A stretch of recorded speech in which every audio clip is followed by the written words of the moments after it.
It is my pleasure to introduce to you our guest speaker today, Julie Stanford. Julie is a founder of Sliced Bread Design, a user research and experience design agency that is at the forefront of interactive design in Silicon Valley, and the CEO of eDNA Explorer. Julie has spent the last 2 decades helping companies design compelling, interactive products and services. She's a lecturer at Stanford University in the computer science department, where she teaches design for AI and service design. Julie also teaches in our Stanford Online Digital Transformation Program. She teaches XDGT 115, Human-Centered Design for Digital Transformation. Welcome, Julie. Great, good to see all of you today. As Anita mentioned, we're going to be talking about putting people back into digital transformation, which in just even the language implies it's all about technology, but it actually, in my view, is not about that.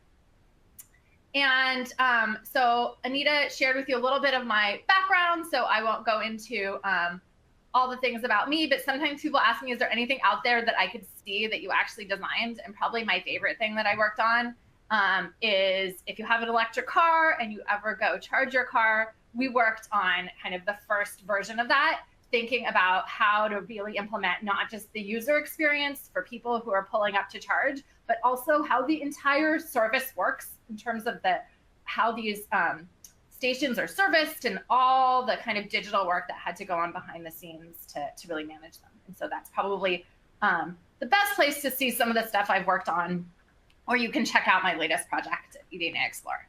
But let's not talk about that. Hopefully you guys at this point think I might know what I'm talking about. Let's actually dig in and talk about digital transformation. So when you hear the words digital transformation, it could mean a lot of things. And so I just did some work and kind of looked up some definitions online that I'm going to read to you. So what is it? It's the redesign and automation of a business process that is currently manual, time-consuming, and prone to errors. It's some kind of transformation to improve efficiency, reduce errors and costs, and overall the customer experience for a key business process, such as HR, finance, accounting. I'm going to kind of trail off because I think I fell asleep by the end of that sentence. And it makes this area feel really dry because what's missing from these definitions? The people who are really at the core of using this technology, any technology that you introduce that is going to be used, no matter what it is, somewhere down the line, there's going to be a person who's choosing to engage with it, who has a whole point of view and a set of stories and all these things that they're bringing to their work. And that richness is really missing from these definitions. And is one of the reasons, I would say the top reason, that if you look across a lot of work that has been done in this space, a lot of it ends up in this land that I'm going to call the land of unfortunate digital transformations, right? Things that people were super excited about that took like months or sometimes even years and were millions of dollars to implement. And then they're just not really used, or they're not really having the impact that people were really hoping they would have. And I'll give you a really great example of that I just heard recently on a podcast that I thought was like one of the best examples of this land of unfortunate digital transformations. And that's body cams and policing, right? I don't know if you recall, but a number of years ago, there was this big movement about, hey, we're really going to digitally transform policing. And the way we're going to do that, we're going to avoid the he said, she said, and we're going to like have police wear these body cams. And then we're really going to know through the power of digital video what actually happened in encounters where there is some confusion about what went on and there's a real need for oversight. So let's fast forward to 2024, and there's been some research done. Like, what's been the impact of this like incredibly big digital transformation in the policing space? And actually, unfortunately, the impact hasn't really been that great. As a matter of fact, in a lot of places, the impact has been almost unmeasurable. It's so small. So why is that? Like, why is this thing that had so much potential in this like scrap heap here? Well, if you kind of take a look and dig a little deeper, it turns out that even though these body cams have been implemented and police are wearing them, control over who the video is shared with is in the hands of police departments, which on the face of it makes sense. But then the oversight boards who would like to see the video have to ask for it, and the police department in most places has the ability to say no. And there's a lot of reasons why people wouldn't want to share video that might be damaging. And it turns out if you look even closer and you go back in time to before the body cams, there was actually a lot of data that police departments had that wasn't digital necessarily, that was available to support or deny situations that needed to be explored further, that also wasn't shared. And so if you really kind of look more closely, you start seeing a pattern that this, really big case is symbolic of, that also happens in a lot of really small digital transformation projects, where just injecting the technology isn't actually going to solve the problem. You really need to take a people first look at what's going on to understand what's happening.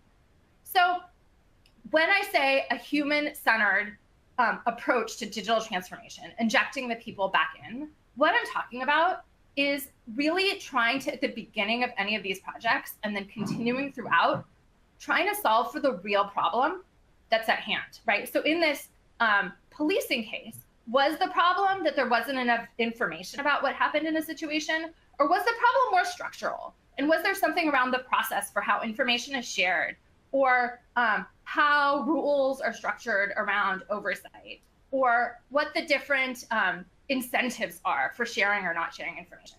Like, might those have been the root causes or the real situations that needed to be addressed? I don't know. This isn't an area I have not explored. But at the end of the day, just like in this policing situation, which is really grand, in the areas I have explored where people come in and ask me, can you help us either design this digital transformation or figure out why the thing we launched isn't really working? It's the people always. It's always the people that are the reason the transformation does or doesn't have impact in terms of, again, how they're involved in the delivery of a service, or what the processes are, or what their incentives are, or what's happening. And so I want to talk today about some techniques for really creating an insurance policy against dead digital transformation projects, so that yours doesn't end up in this scrap heap, not having the impact that you're really hoping it'll have. And one really important way to think about that is this tool or mindset of reframing, which is taking an old problem that everyone's really familiar with, be it some HR problem or some customer problem or some, I recently worked on a project that was just around how ticketing systems work in customer support. And can we reframe this old problem from a new point of view that maybe we hadn't considered before? Like in this picture, like maybe if instead of looking at things that captures kind of the old way of thinking, we can capture some new perspectives that we hadn't even considered. And so frames are these new perspectives you take to orient you to a new space of potential solutions. Tina Seelig, who is one of my favorite people in kind of the design thinking, human-centered design space, said, quote, "All questions are the frame into which answers fall. By changing the frame, you dramatically change the range of possible solutions." And we can think of some really great examples of that are just in the everyday world. For example, Target. The original frame, right, in the, I'd say 80s, is that discount stores are for people who want cheap stuff. And then Target came along and said, we have a new frame on this problem. What if people who shop at discount stores are actually people who deeply value designer products? It's not that they're looking for cheap stuff, it's that they really actually want designer stuff. It's just they can't afford it quite yet. And is there an opportunity to make a different kind of discount store with this new frame? Or Airbnb. Maybe the old frame around travel is that travel is all about staying apart from the locals. You come somewhere, you stay in a hotel, you go to tourist sites, and then that's what travel looks like.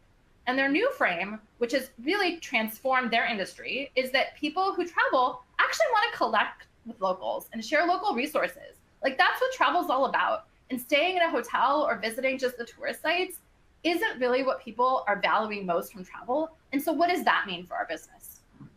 Or, and this is totally not in any way a digital example, Coca-Cola had this insight in the 90s where they looked at soda boxes and they said, what can we do here that's innovative? And they talked to a bunch of people and they realized actually what's happening is people often have soda in their fridge, they just can't find it. And so they realized maybe soda boxes are not for transporting soda. They're actually a tool to help people find and store soda in the fridge, which led to the design of this like alternative version of a soda box. It's really long, it fits in your fridge nicely, the front opens up, and then people can see where their soda is. Small insight, big impact. So this reframing idea, I'm sure you've heard of it before. It's not a new concept, but it's really not used to its advantage. So in 1992, there was a study by Professor Paul Nutt at Ohio State. I love his name. And it looked at the influence of various tactics on success in decision-making. And the way the study worked is he looked at 168 cases, all kinds of companies across the US and Canada doing all kinds of different things.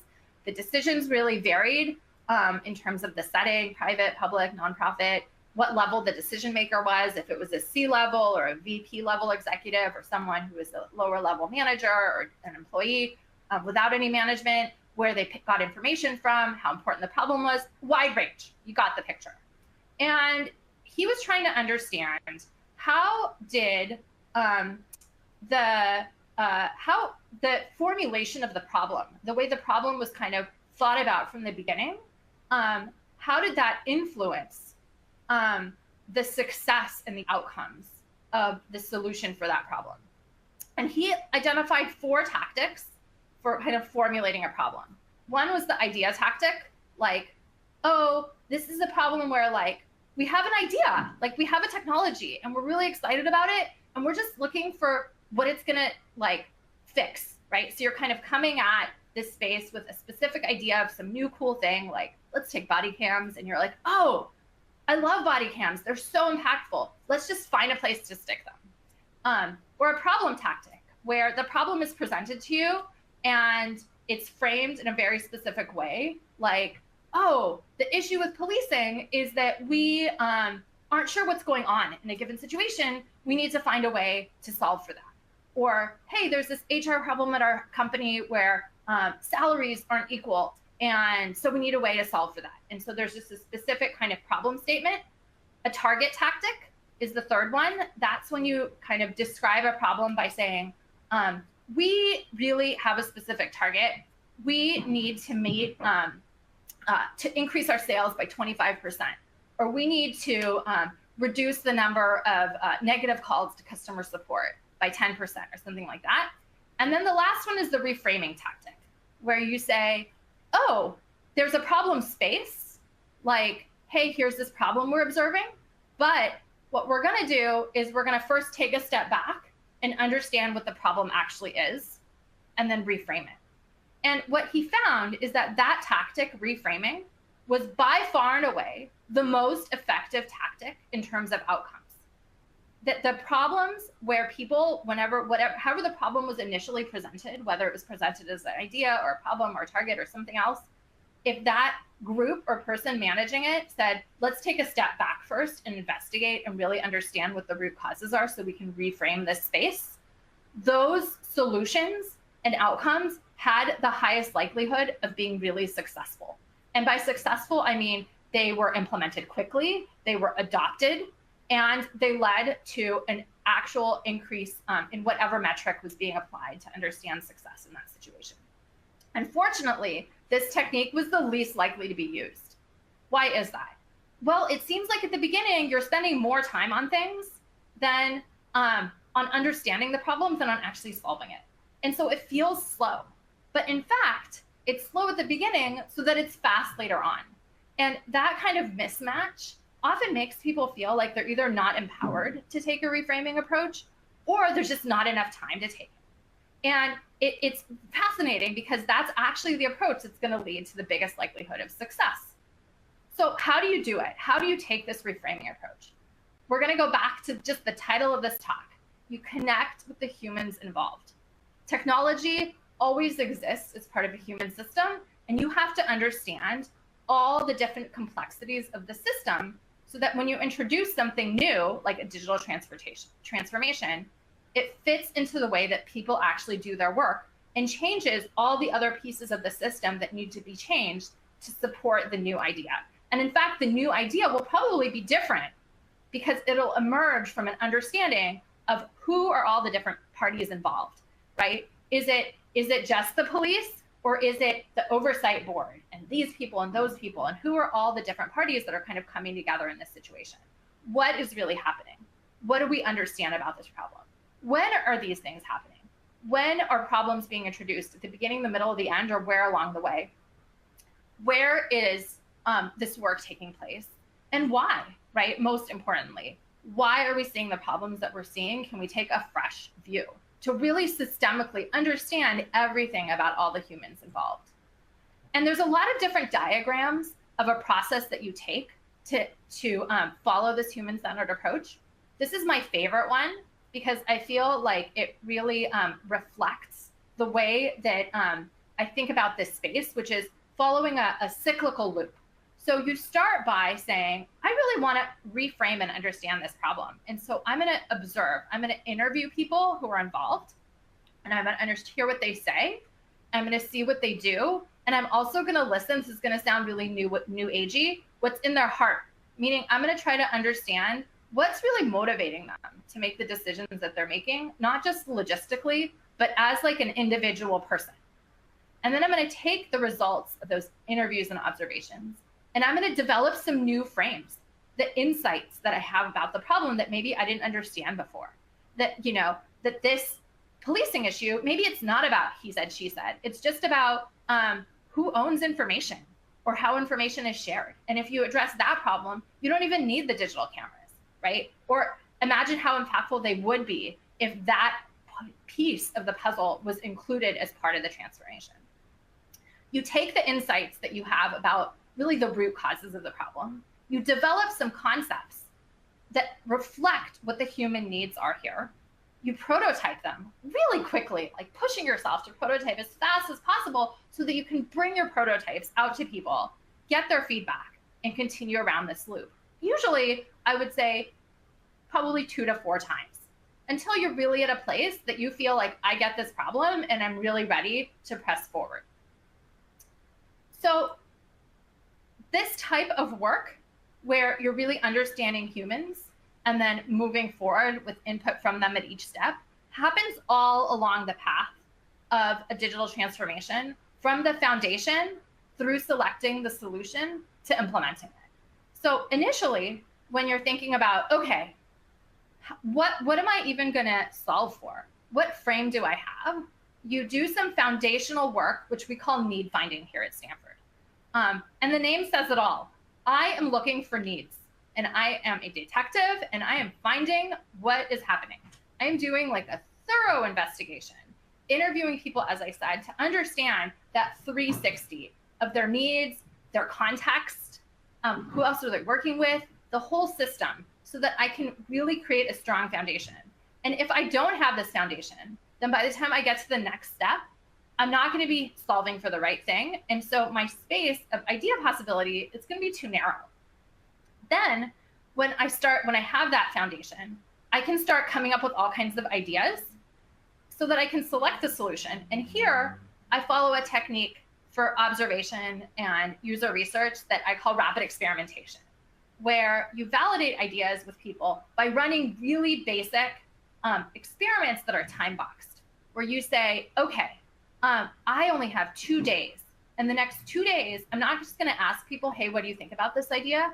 I'm going to find a way to experientially prototype it so that people actually know how this idea might work. And I'll give you a really great example that's pretty quick. A few years ago, we were working on just redesigning the directory for a company, like how their corporate directory worked, because they realized that based on this foundational work, that one of the key things that was actually undermining the ability of employees to communicate is that their corporate directory was really outdated, like really small problem with the potential for a lot of impact. And one of the biggest insights we had in the foundation is that people's titles in the directory were wrong. Again, really small insight, but people would be confused before they talked to someone or even tried to reach out to someone at their company because they couldn't figure out, like, what was this person actually doing here at our company? They had a lot of reorgs, and the corporate directory just couldn't catch up. And so we had this idea, really small idea, of like, what if there was some way to recruit people to very easily verify what their title is in the directory with as little effort as possible. And so we ran an experiment, and we picked 100 people at the company, and we texted them. The directory says that your current title is blah, blah, blah. If that's not right, text back what your title actually is. And we were looking to measure what % of people actually texted back. It was crazy. 65% of people actually texted back, this is not my title, because who wants to have wrong information in a corporate directory, right?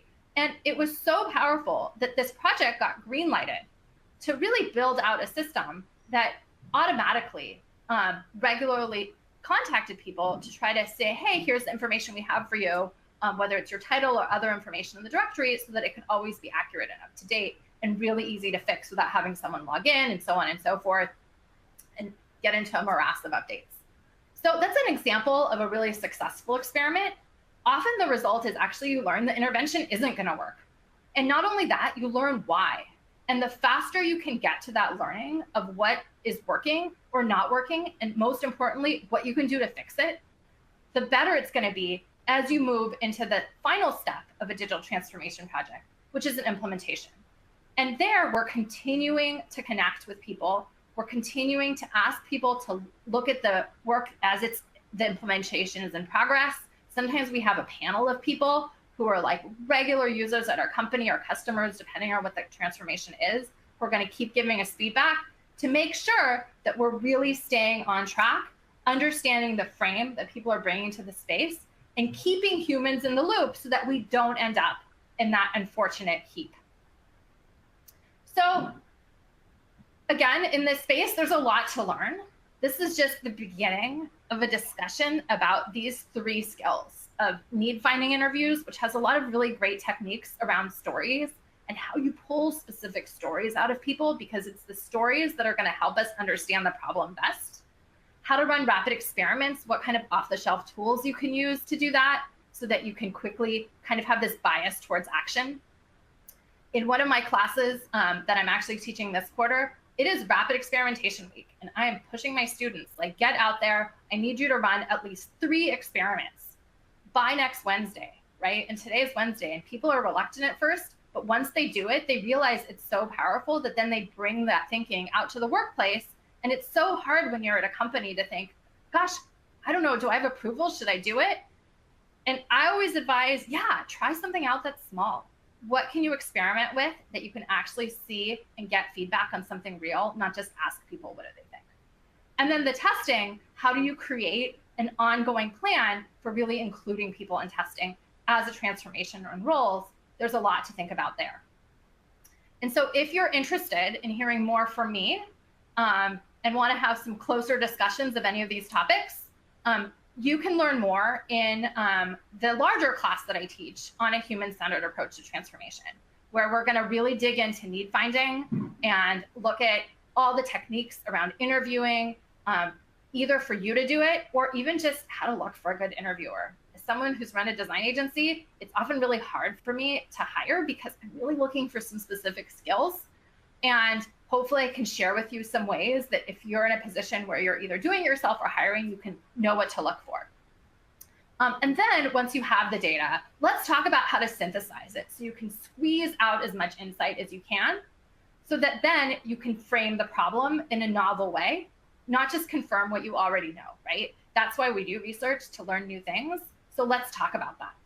And then we're going to talk a lot about rapid experimentation, how to do it, how to build those prototypes, how to get some data by the end of the day or the end of the week, so that you can make decisions really focused on what humans think about what's going on and what they do, how you analyze and share that data to bring people along in your team so that you can, again, have impact beyond just you and the few people you work with, but in a larger organization to get things funded.